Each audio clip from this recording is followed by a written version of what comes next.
Four friends, Lex, Chris, Sam, and Bree, were adventure seekers with a shared love for documenting abandoned places, urban legends, and the dark history of forgotten locations. Lex, the most curious of the group, had always been fascinated by the paranormal. She had read about countless places rumored to be haunted, but one destination stood out among the rest, a deserted Hawaiian resort on an island said to be cursed. This place wasn't just an ordinary ruin. It was whispered that the resort was home to the half-faced girl, a vengeful spirit born from tragedy, who haunted anyone daring enough to trespass.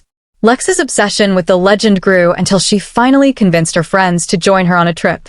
Chris, always the adventurous boyfriend type, agreed without hesitation, eager to impress her. Sam and Bree, though skeptical and more grounded, tagged along because the group rarely traveled without each other. Besides, the promise of a Hawaiian vacation, even with ghost stories involved, sounded too tempting to resist.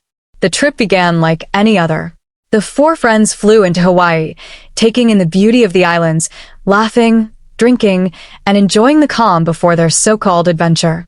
Lex couldn't stop talking about the resort's history, how it was once a luxurious place meant to attract the wealthy but fell into ruin after strange deaths plagued the island. Locals avoided speaking about it, often warning tourists never to go near. "They say she appears at night," Lex whispered during their first evening together.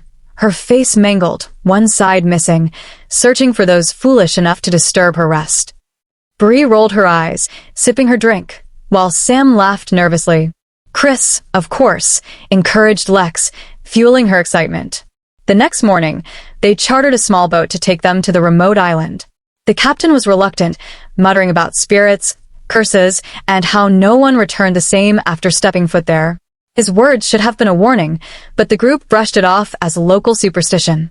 When the boat finally dropped them off at the shore, the captain refused to stay, saying he would return the next morning.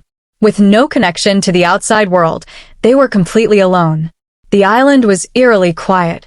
Birds didn't sing, and even the sound of the waves felt muted. The once grand resort loomed in the distance, covered in vines and half-swallowed by nature. Broken windows reflected shards of sunlight, and the lobby's skeletal remains stood like the bones of a giant. The four entered cautiously, flashlights in hand, their laughter masking the tension they all secretly felt. Inside, the air was heavy with the smell of mildew and decay. Broken chandeliers dangled from the ceiling, and faded murals of tropical paradise lined the walls, now cracked and peeling. Lex filmed everything, narrating into her camera, convinced that they would capture something paranormal. "If she's here, we'll find her," Lex whispered, her eyes gleaming with both fear and excitement. They explored the hotel floors, discovering abandoned rooms filled with moldy mattresses, broken furniture, and graffiti left by trespassers. Strange symbols marked the walls, some resembling traditional Hawaiian patterns, others looking like warnings or protection charms. Bree grew uneasy, insisting that the symbols were meant to keep spirits at bay, not invite tourists to gawk.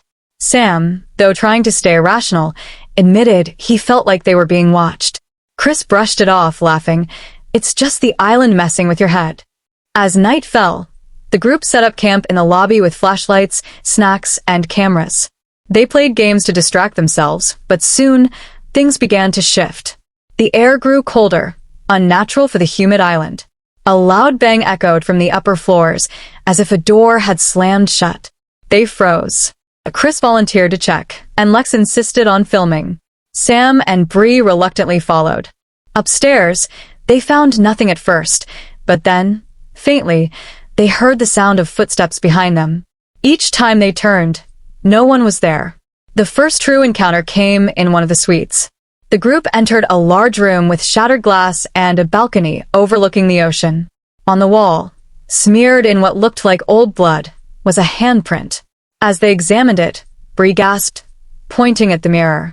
Behind them, reflected faintly, stood a girl, half her face missing, her eyes socket dark and hollow.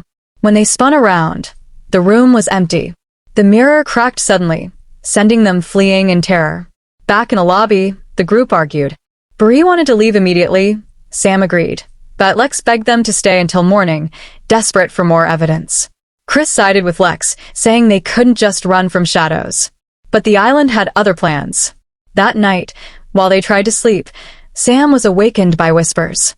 He looked around to see a shadow hovering at the far end of the lobby. The figure moved unnaturally fast, darting in and out of the flashlight beams. When Sam finally shined his light fully, the half-faced girl lunged at him. He screamed, waking the others.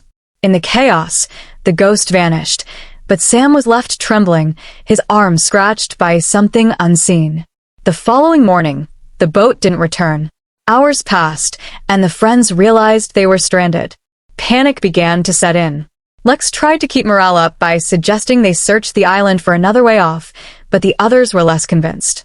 As they searched the resort's basement, they discovered old staff quarters filled with broken dolls, rusted kitchen tools, and strange altars decorated with bones. It became clear that the resort wasn't just abandoned. It was a place where dark rituals had been performed, perhaps even the reason the spirit lingered. One by one, the group began to unravel. Bree, terrified, snapped at Lex, blaming her for everything. Sam grew paranoid, convinced the spirit was following only him. Chris tried to hold the group together, but secretly admitted to Lex that he felt something was watching them constantly. The tension boiled until they decided to try surviving the night outside the resort. But the island was no safer. As they trekked through the dense jungle, they heard giggles, childlike, innocent, yet deeply unsettling. The half-faced girl appeared again, this time stalking them openly, her form flickering between shadows and reality. When they tried to run, Bree was the first to fall behind. Her screams echoed through the trees, but when the others turned back, she was gone. They searched desperately, but found only her backpack torn to shreds, her voice still faintly calling for help long after she had disappeared. Shaken and broken, the remaining three returned to the resort, hoping staying in one place would protect them. Instead, the haunting grew worse. Objects moved on their own, doors slammed, and voices whispered in their ears. Lex, still determined to document everything, refused to stop filming.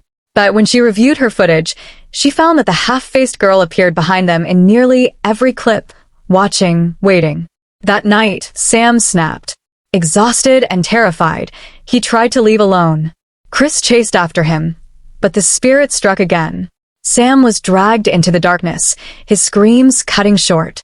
Chris returned alone, blood on his hands, unable to explain what happened. Lex tried to comfort him, but the hopelessness was too much. They both knew the island wasn't letting them go. The final horror came when Chris himself was taken. In the lobby, as he tried to protect Lex, the half-faced girl attacked. She moved like a blur, her half-face grinning grotesquely as she slashed at him. Chris fought valiantly, but his body was thrown across the room, lifeless. Lex was left alone. With no one left, Lex ran. She fled the resort, the jungle, even to the edge of the cliffs, but the spirit followed. Exhausted, she stumbled and fell, waking up back inside the resort's lobby, trapped in a loop. The half-faced girl appeared before her, whispering in a hollow, distorted voice, "Now you stay forever." Lex screamed, the camera falling from her hands, capturing her terrified face as the spirit lunged. The screen went black. Days later, the captain returned with his boat, but the island was silent. No trace of the four friends was ever found, only a damaged camera lying in the sand, its footage corrupted except for fleeting images of the half-faced girl.